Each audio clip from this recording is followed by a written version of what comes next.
ರೇಣುಕಾಸ್ವಾಮಿ ಕೊಲೆ ಪ್ರಕರಣದಲ್ಲಿ A15 bale ಸಿಕ್ಕರೂ ಕೂಡ ಬಿಡುಗಡೆ ಭಾಗ್ಯ ದೊರೆತಾ ಇಲ್ಲ. 15ನೇ ಆರೋಪಿ ಕಾರ್ತಿಕ್ಗೆ ಬೇಲ್ ಸಿಕ್ಕಿದೆ. 7 ದಿನ ಆಗಿದೆ, ಆದರೆ ಬಿಡುಗಡೆ ಭಾಗ್ಯ ಇಲ್ಲ. ದರ್ಶನ್ ವಿರುದ್ಧ ಹೀಗಾಗಿ ಕಾರ್ತಿಕ್ ಸೋದರಿ ರಾಜೇಶ್ವರಿ ಆಕ್ರೋಶ ವ್ಯಕ್ತಪಡಿಸಿದ್ದಾರೆ. ನಿಮ್ಮ ಕೆಲಸಕ್ಕೆ ಬಡವರ ಮಕ್ಕಳನ್ನ ಬಲಿ ಕೊಡಬೇಡಿ. ದರ್ಶನ್ ಕರೆದ್ರು ಅಂತ ಕಾರ್ತಿಕ್ ಹೋಗಿದ್ದಾನೆ. ಬೇಲ್ ಕೊಡಿಸ್ತೀವಿ ಅಂತ ಹೇಳಿದ್ದಕ್ಕೆ ಕೊನೆಗೆ ಒಪ್ಕೊಂಡಿದ್ದಾನೆ. ಕಾರ್ತಿಕ್ ಬಿಡಿಸೋಕೆ ಸಹಾಯ ಮಾಡಿ ಅಂತ ರಾಜೇಶ್ವರಿ ಮನವಿ ಮಾಡ್ಕೊಳ್ತಾ ಇದ್ದಾರೆ. ಕಾರ್ತಿಕ್ ಆಗಲ್ಲ ಎಂದಿದ್ದಕ್ಕೆ ಮಚ್ಚಿಡ್ಕೊಂಡು ಆತನನ್ನ ಹೆದರಿಸಿದ್ರು. ಅಭಿಮಾನ ಅಂತ ಯಾರು ಹಿಂದಕ್ಕೆ ಹೋಗಬೇಡಿ, ಅಭಿಮಾನ ಅಂತ ಹೋದ್ರೆ ನಮ್ಮ ಸ್ಥಿತಿ ನಿಮಗೆ ಬರುತ್ತೆ ಅಂತಲೂ ಆಕ್ರೋಶ ಹೊರಹಾಕಿದ್ದಾರೆ ಕಾರ್ತಿಕ್ ಸೋದರಿ ರಾಜೇಶ್ವರಿ. ಈ ಪ್ರಕರಣದ 15ನೇ ಆರೋಪಿ ಕಾರ್ತಿಕ್. ಬೇಲ್ ಸಿಕ್ಕಿತ್ತು, ದುಡ್ಡಿಲ್ಲದೆ ಹೊರಬರೋದಕ್ಕಾಗ್ತಿದೆ. ಕಾರ್ತಿಕ್ ಅವರ ಅಕ್ಕ ಕೂಡ ಸಹೋದರಿ ಕೂಡ ನಮ್ಮ ಜೊತೆಗಿದ್ದಾರೆ. ಅವ್ರನ್ನ ಮಾತಾಡ್ಸ್ತಾ ಹೋಗ್ತಾನೆ. ಅಮ್ಮ ಏನಾಯ್ತು ಹೇಳಿ ಒಂಚೂರು. ಸರ್ ನಮಗೇನು ಗೊತ್ತಿಲ್ಲ, ಯಾರೋ ಫ್ರೆಂಡ್ ಕರೆದಿದ್ದಾರಂತ ಹೋಗಿದ್ದಾನೆ.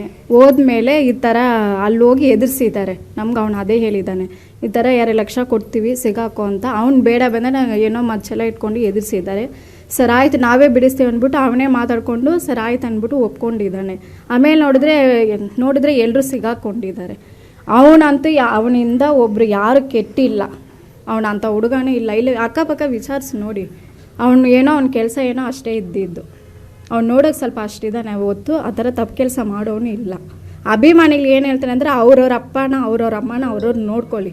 ಅವ್ನು ದುಡಿತಾನ ಅವ್ನು ಬಿಡ್ತಾನ, ಅದು ಅವ್ರು ಸೇರಿರೋದು. ಅಭಿಮಾನ ಅಂತ ಹೋದರೆ ಈಗ ನಾವು ಅಳ್ತಾ ಇದ್ವಿ, ಯಾರು ಬಂದು ನಮ್ಮ ನೋಡ್ತಾರೆ? ಈಗ ನಮ್ಗೆ 2 ಲಕ್ಷ ರೂಪಾಯಿ ಕೊಟ್ರೇನ ಅವ್ನು ಬಿಡಿಸ್ತೀವಿ ಅಂದರೆ ಅಷ್ಟು ದುಡ್ಡು ಇದ್ದರೆ ನಾವೆಂತಕ್ಕೆ ಇಷ್ಟು ಒದ್ದಾಡ್ತಾ ಇದ್ದೀವಿ ಹೇಳಿ ಸರ್ ನೀವೇ. ಯಾಕಮ್ಮ ನೀವು ಯಾರನ್ನು ಹೆಲ್ಪ್ ಸಹಾಯ ಕೇಳಿಲ್ವಾ? ಅಥವಾ ದರ್ಶನ್ ಅವರ ಅಭಿಮಾನಿಗಳಾಗಿರ್ಬೋದು, ಈಗ ತುಂಬ ನೋಡ್ತಾ ಇರ್ಬೋದು ಸೋಷಿಯಲ್ ಮೀಡಿಯಾದಲ್ಲಿ ದರ್ಶನ್ ಹಾಗೆ ಹಿಂಗೆ ಅಂತೇಳಿ ಅವರು ದರ್ಶನ್ ಭೇಟಿ ಆಗೋಕ್ಕೆ ಹೋದಾಗಲೂ ಸಹ ಹಣ್ಣು ಹಂಪಲು ಇವೆಲ್ಲ ತೊಗೊಂಡೋಗ್ತಾರೆ. ಆ ದುಡ್ಡಲ್ಲಿ ಕೂಡ ನಿಮಗೆ ಕೊಟ್ಟರೆ ನೀವು ನಿಮ್ಮ ಕಾರ್ತಿಕ್ ಅವರನ್ನು ಹೊರಗಡೆ ಕರ್ಕೊಂಬರ್ಬೋದು. ಯಾರು ಈ ಥರ ಸಹಾಯ ಮಾಡೋದಕ್ಕೂ ಮುಂದಾಗಿಲ್ಲ ಸರ್. ಯಾರು ನಮ್ಮನ್ನ ಭೇಟಿ ಆಗಿಲ್ಲ, ಯಾರು ನಮಗೆ ಸಹಾಯ ಮಾಡ್ತೀವಂತ ಬಂದಿಲ್ಲ. ನಮ್ಮ ಹತ್ರ ಅಷ್ಟು ದುಡ್ಡು ಇದ್ದರೆ ನಮ್ಮ ಹುಡುಗನ ನಾವೇ ಬಿಡಿಸ್ಕೊತಾ ಇದ್ವಿ. ನಮ್ಮ ಕೈಯಲ್ಲಿ ಇಲ್ಲ ಅಲ್ವಾ. ಅಭಿಮಾನಿಗೆ ಹೇಳ್ತೀನಿ, ಇವಾಗ ಅವರು ದರ್ಶನ್ಗೋಸ್ಕರನೇ ಅವ್ರು ಹೋಗಿ ಅಲ್ಲಿ ಸರೆಂಡರ್ ಆಗಿದ್ದಾರೆ. ಈಗ ಅವ್ರಿಗೋಸ್ಕರ ಹೋಗಿರೋದು ಅವ್ರ ಮನೆಯನ್ನೆಲ್ಲ ಯಾರು ನೋಡ್ಕೊತಾರೆ? ಹೇಳಿ ನೀವೇ. ಈಗ ಮನೆ ಹೆಂಗಿದೆ, ಯಾರು ಬಂದು ನೋಡ್ತಾರೆ? ಯಾರು ನೋಡಲ್ಲ. ಈಗ ನಮ್ಮ ಮನೆ ಹಾಳು ಇಸ್ಕೊಳ್ಳೋಕ್ಕೂ ದುಡ್ಡಿಲ್ಲ, ಮಗುಗೂ ಹುಷಾರಿಲ್ಲ, ಮಗುಗೂ ಹಾರ್ಟ್ ಪ್ರಾಬ್ಲಮ್ ಇದೆ. ಇಷ್ಟು ಇದೆಲ್ಲ ಯಾರು ಸರ್ ನೋಡ್ತಾರೆ? ಯಾರಾದರೂ ಹೋಗಲಿ, ಹೆಂಗಾದ್ರೂ ಹೋಗಿ ಸಿಗಾಕೊಳ್ಳಿ, ನಮ್ಗೆ ಅದು ತೊಂದರೆ ಇಲ್ಲ. ಇವನ್ನ ಯಾಕೆ ಕರ್ಕೊಂಡು ಹೋಗಬೇಕು?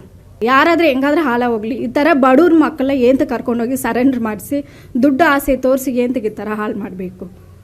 ಈಗ ನಮ್ಮ ಸುವರ್ಣ ನ್ಯೂಸ್ನ ಅವ್ರ ಅಭಿಮಾನಿಗಳಾಗಿರ್ಬೋದು ಅಥವಾ ಸಿನಿಮಾ ನಟರಾಗಿರ್ಬೋದು, ದರ್ಶನ್ನ ಪರ ವಹಿಸ್ಕೊಂಡು ಮಾತಾಡೋರುವಂಥ ನಟರಿರ್ಬೋದು, ಅವ್ರಿಗೆಲ್ಲ ಏನು ಹೇಳ್ತೀರಮ್ಮ? ನಿಮ್ಗೆ ಸಹಾಯ ಮಾಡೋದಕ್ಕಾದರೂ ಮುಂದೆ ಬರ್ತಾರ ಅವ್ರನ್ನೇನಾದರೂ ಸಹಾಯ ಕೇಳ್ತೀರಾ? ಈ ಮೂಲಕ ನೀವು ಕೇಳ್ಬೋದು.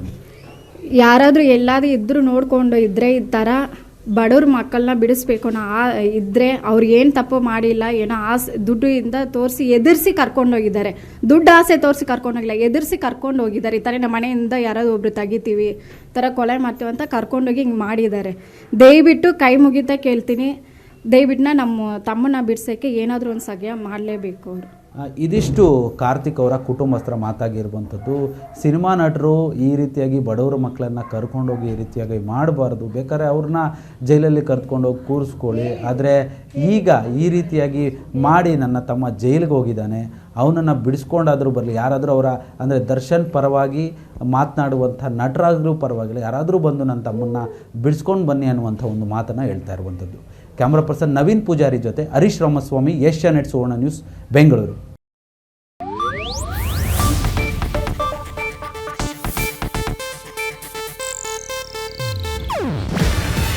ಇದು ಏಷ್ಯಾನೆಟ್ ನ್ಯೂಸ್ ನೆಟ್ವರ್ಕ್ ಪ್ರಸ್ತುತಿ. ನೀವು ನೋಡ್ತಿದ್ದೀರಾ ಏಷ್ಯಾನೆಟ್ ಸುವರ್ಣ ನ್ಯೂಸ್.